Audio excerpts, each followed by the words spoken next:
countdown for blast off. X minus 5, 4, 3, 2,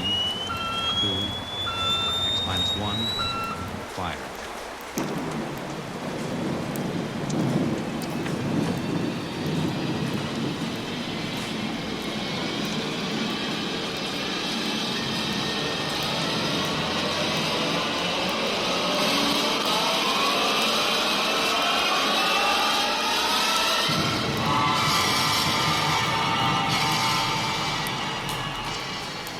From the far horizons of the unknown come transcribed tales of new dimensions in time and space. These are stories of the future, adventures in which you'll live in a million could-be years on 1,000 maybe worlds. The National Broadcasting Company, in cooperation with Street and Smith, publishers of astounding science fiction, presents X minus 1.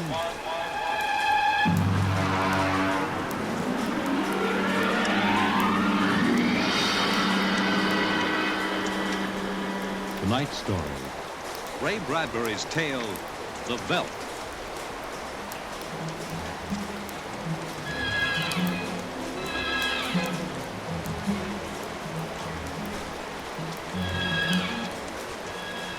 This is the office of Dr. David McLean, resident psychiatrist of the new Chicago Institute of Human Engineering. All right, Miss Carver, will you take this, please? To Charles S. Howard, senior psychiatrist, New Chicago Institute of Human Engineering. The following constitutes my report on the case of George and Lydia Abbott, which we discussed by telephone. Subject George relates onset of symptoms to the purchase of a $60,000 soundproof Happy Life home. Under narcosynthesis during initial interviews, subject described the experience in the following manner. Miss Carver, would you play back the sonic record of the initial interview? We'd always wanted one. Then we could afford it, so... Go on, Mr. Abbott. Tell me about the home. The home. Well, it was supposed to do everything the agent told us. And it did, I guess. It clothed us, fed us, and rocked us to sleep. Played, sang. It was good to us. Very good, sure. Tell me about the nursery. Nursery. Nursery. It was completely automatic. Completely. There were crystalline walls that wavered from 2 to 3 dimensions. There were pseudo-textured floors that shifted from brick to dirt to waving grass. The nursery was the best, but then we wanted the best for the children. Doctor, I must be crazy. We have no children. What about Peter and Wendy? They're your children. Oh, no. We have no children, Doctor. We have no children. All right, Miss Carver. To continue. After 3 sessions, the subject was able to recall and accept the idea that he had 2 children. He described the first day. All right, Peter and Wendy. This is your nursery. What's so special about a nursery, Dad? Wendy, just go in and see. Do we have to? You'll be surprised. Gee, Go ahead. I'm scared. I'm not. Hey, it's nice in here. It is? Come on in, Wendy. Boy, look at the pictures on the walls. They're real. They're almost real. You can change them any way you like, just by thinking. Go on in, dear. Well, all right, Mommy.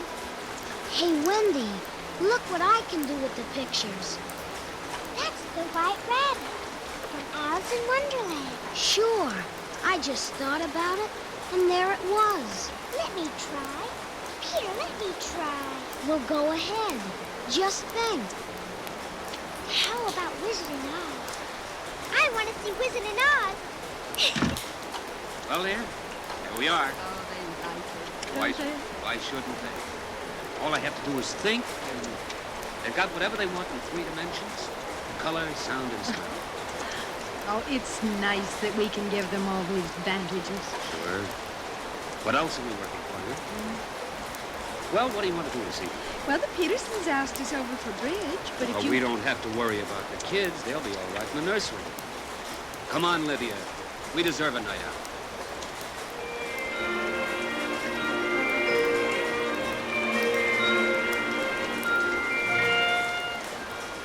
And in the nursery, the walls were a kaleidoscope of time and space and imagination. The green forest of Sherwood and the quiet forms of Robin and his merry men gave way to the roll of the high seas and the smell of salt in the air as Sir Henry Morgan sailed into the harbor of Jamaica. And behind the crystalline quartz walls, the vacuum tubes and grids and banks of metal image tape spun quietly and efficiently, erasing the line between illusion and reality. Of course, the electric bill from Consolidated Utilities was tremendous, but it was worth it.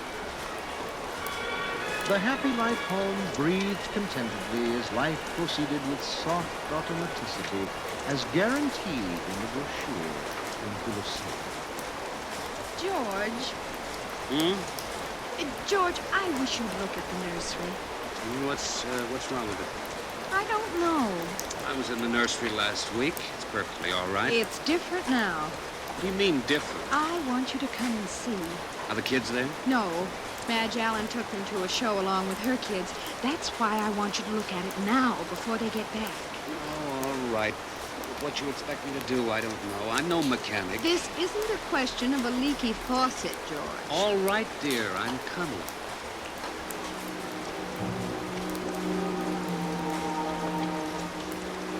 The nursery light flicked on as they came down the hall. The relays clicked and the tubes warmed and chemical odor banks and pipes bubbled into life as they paused before the closed door.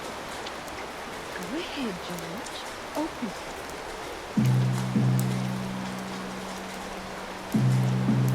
On all sides, in 3 dimensions, stretched the hot, tired landscapes of an African veldt reproduced to the last stick and pebble and bit of sky. The ceiling above them became a sky with a hot yellow sun. A wind blew in from the baked veldt.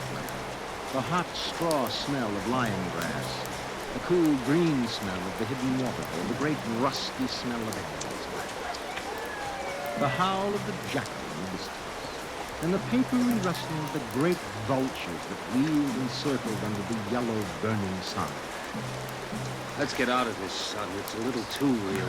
George, you promised you'd look around. Well, I don't see anything. Wait a minute. There are the vultures. Filthy creatures. There. There are the lions. Far over that way. Yes, I see them. They're on their way to the waterhole. They've just eaten. Some animal. A zebra or a baby giraffe, maybe. Can you see it? Are you sure? It's a little late to be sure. Nothing over there but clean bone and the vultures swooping down for what's left. Did you hear that scream? What scream? About a moment ago? Sorry, no. Oh, here come the lions. George, they're frightening. Take it easy, Lydia. They're just illusion.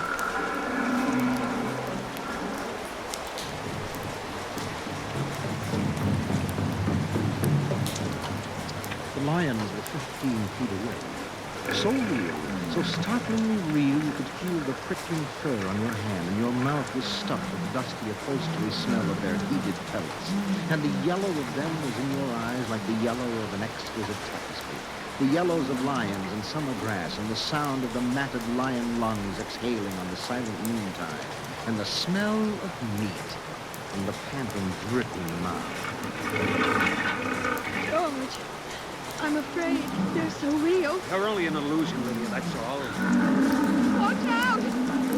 Ah! Out, quick, outside! They almost got us. Now take it easy, calm down. I could feel it. Get a hold of this one. They aren't real. Walls, that's what it is. Crystalloid walls. They look so. Of course they do. But it's all dimensional color reactionary process and mental tape film behind glass screens. It's all odorophonics and sonics. Now here, take that. I'm afraid. Did you see? Did you feel it? It's too real. Now, And we've got to tell Wendy and Peter not to read any more of Africa. Of course, Teacher. I want you to lock that place up. You know how difficult Peter is about that. I punished him last week by locking the nursery for an afternoon, and he threw a tantrum. And Wendy, too. But they live for the nursery. It's got to be locked.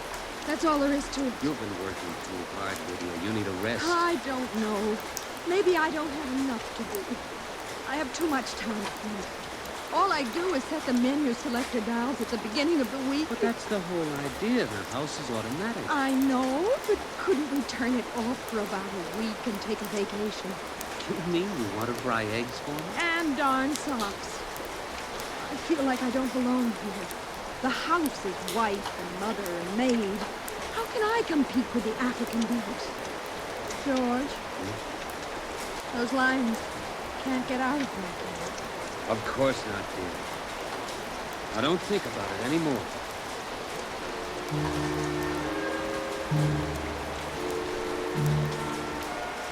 They ate alone.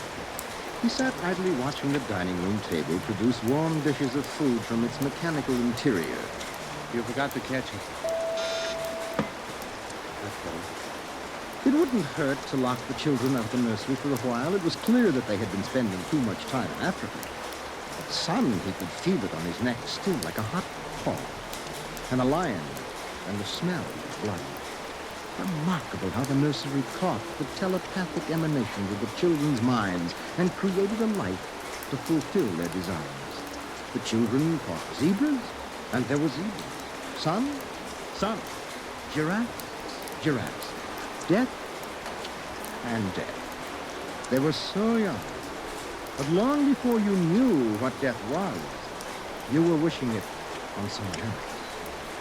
This, the long, hot African felt the awful death from the jaws of a lion, and repeating it again, and again, and again.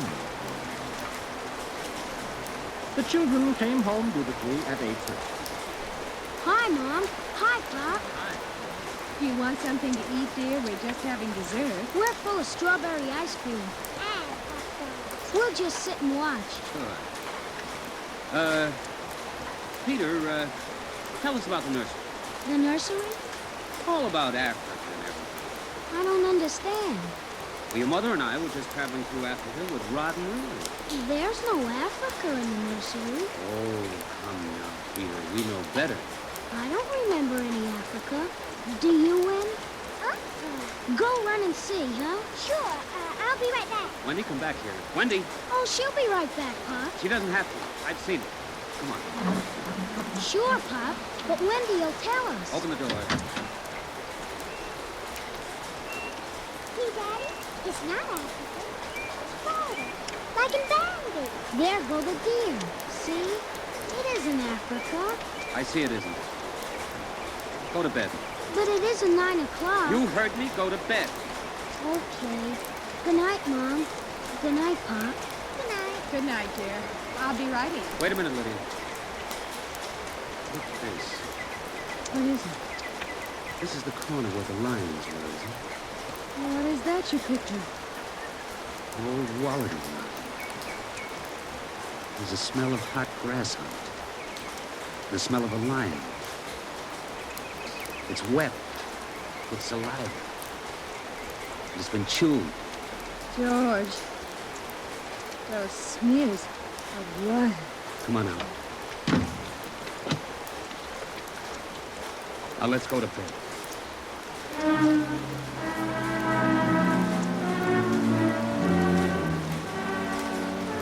But in the middle of the night, he was still awake.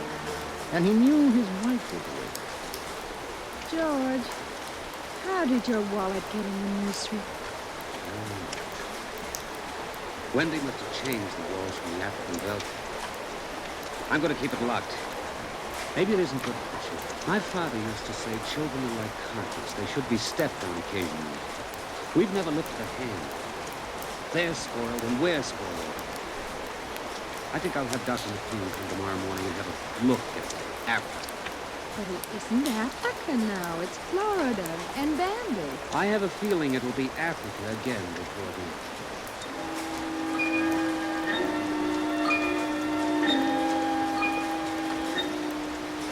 Although their automatic somno beds tried very hard, the two adults could not be rocked to sleep for another hour. A smell of cats was in the night air. And in the morning, the stove cooked French toast, and the dining room table poured the syrup and melted butter. Pop, Yeah? you aren't going to lock up the nursery for good, are you? That all depends. On what? On you and your sister. We feel you should have some variety here. I wouldn't want the nursery locked up ever. Well, as a matter of fact, we're thinking of turning the whole house off for about a month. Sort of camping out. Be fun for a change. Now, don't you think so, Wendy? No, it'd be Oh, I don't want to do anything but look and listen and smell. What else is there to do? Oh, all right. Go play in that. Are you going to shut off the house soon? We're considering it. I don't think you better consider it anymore, Pop. I won't have any threats from you, son. Okay, Pop. Come on, Wendy. Let's get back.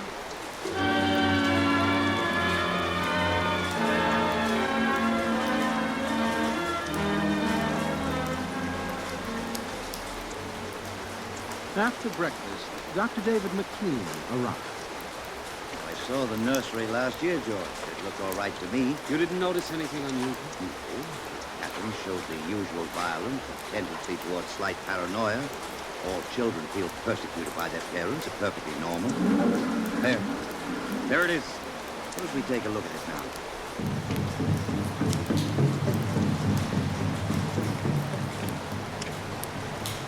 They entered without knocking and sent the children up. The screens had faded and the lions were feeding quietly under the tree. I wish I could see what you're in. How long has this been going on? A little over a month. Certainly doesn't feel good. I don't want feelings. I want facts. George, a psychologist, never saw a fact in his life. He knows about feelings. And this doesn't feel good. My advice to you is to have the whole room torn down and your children brought to me every day for the next year for treatment. Is it that bad? I'm afraid so. You know, that's why the nursery was developed originally, to let us examine the patterns left on the wall by a child's mind. But what is it? What's wrong with Peter and Wendy? It's hard to say. I haven't punished them more than average. Oh, I took away a few gadgets. Last week, I locked the nursery to show I meant business. You've let this room replace you and your wife and your children's affections. This room is their real father and mother. And now you come along and want to shut it. You can feel the hatred coming out of that sky. George, turn everything off. The nursery, the automatic kitchen, the whole automatic house. Start now. But won't this shock you too much for the children? I don't want them going any deeper. Let's get out of here. I never liked these rooms. I get too nervous. Those lions look real, don't they? I don't suppose there's any way that they could become real. I know. Some flaw in the machinery, tampering. No. I don't imagine the room will like being turned off. Nothing ever likes to die, even a room. I wonder if it hates me for turning it off. Paranoia is thick today. Hello. Is this your scarf? Stain. Brown. Blood. That's Lydia's. Come on, the main fuse box is out here. Go ahead. Pull the switch.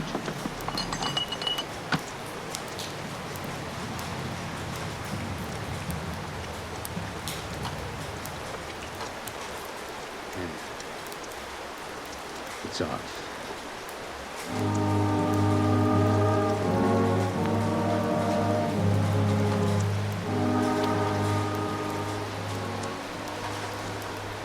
The two children were in hysterics. They screamed and kicked and told. They yelled and sobbed and swore and jumped on the furniture weeping. It's off and it stays off. The whole house dies as of now. He marched around the house, cutting switches and pulling fuses. Don't let them do it! Don't let Pop kill everything! I hate you! I hate you! Insults won't get you anywhere. I wish you were dead. We were for a long while. Now we're going to start really living. Instead of being handled and massaged, we're going to live. Once more, Daddy. Just once more. One more minute in the nursery, that's all. Just one more minute. George, it can't hurt, really. Ah. Oh, all right, only shut up. 1 minute, and that's the end. Forever. Gee, thanks, Pop. Thanks. And then we're going on a vacation. Dr. McLean is coming in half an hour to help us out. Lydia, turn on the nursery for just a minute. Oh, boy. Come on, Wendy. Come on. Thanks, Daddy. Thanks a lot. Just 1 minute, remember? I want to put my suitcases. Lydia, Don't shout, George. I'm right here. did you leave them alone in the nursery? Well, I've got to get ready, George. I guess we better get them out of there before they get involved with those beasts again. Pop! Pop, come here! Daddy! Mommy! Come on, quick. Wendy! Peter! What's the matter? Hurry up. Open the nursery. Wendy! Peter! They aren't anywhere. Wendy? Peter? Peter! Door. Open the door. They've locked us from the outside. Peter! Peter! Wendy! Peter! Open the door, dear! Let us out, Peter! Open the door! It's time to go! Open the door! George! The lion! Peter, do you hear me? Open this door! They're all around us, George! Son! Son, do you hear me? Let us out! Son! George! Look out! The lions! They're coming!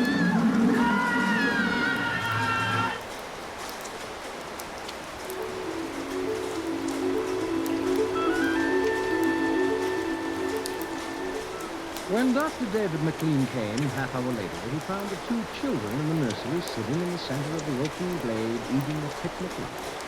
Beyond them was the waterfall and the yellow veldtland. Above was the hot sun. At a distance, Dr. McLean saw the lions fighting and clawing and then settling down to feed in silence under the shady trees. Hi, kids. Where are your mom and dad? Oh, they'll be here directly. Good, good. We better get along.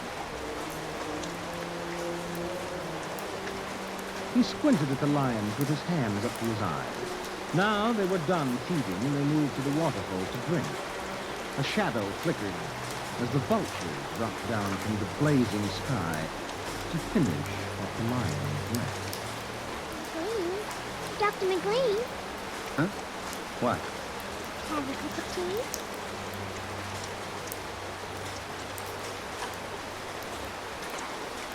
Which concludes my report to date. There were no lions, of course, not in a physical sense. Lydia and George were devoured, however, almost as surely as if there had been lions. Their personalities were devoured by the mechanistic marvels which had usurped their role as parents. All 4 members of the family are under intensive therapy now and are doing as well as can be expected. Send that by teleroad, Miss Carver. Oh, and would you ask George Abbott to step aside? You have just heard X-1, presented by the National Broadcasting Company in cooperation with Street and Smith, publishers of astounding science fiction. Tonight, by transcription, X-1 has brought you The Belt, written by Ray Bradbury and adapted for radio by Ernest Kenoy.